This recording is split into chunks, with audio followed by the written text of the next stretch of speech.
നമുക്ക് ഇന്ന് ദോശയ്ക്കും ഇഡ്ഡലിക്കും ചപ്പാത്തിക്കൊക്കെ കഴിക്കാൻ പറ്റുന്ന, അതായത് നമ്മൾ ഉള്ളിച്ചമ്മന്തി പറയില്ലേ, ഉണ്ടാക്കില്ലേ, ഉള്ളിച്ചമ്മന്തി എന്ന് പറയാം.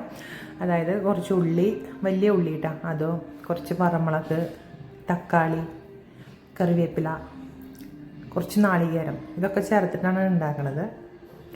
സബോള നന്നായി എണ്ണയിൽ വഴറ്റിയിട്ട് വറമുളക് വഴറ്റണം. അതിൻ്റെ കൂടെ വഴറ്റി വന്നു കഴിഞ്ഞാൽ അതിൽ തക്കാളി ചേർക്കുക, കറിവേപ്പിലയും ഉപ്പും ചേർക്കുക, കുറച്ച് പുളിയും ചേർക്കണം കേട്ടോ ഇതിൻ്റെ കൂടെ. അതുപോലെ കുറച്ച് നാളികേരവും ചേർക്കണം. ചേർത്തിട്ട് നന്നായി വഴറ്റി കഴിയുക. എന്നിട്ട് നന്നായി അരയ്ക്കുക.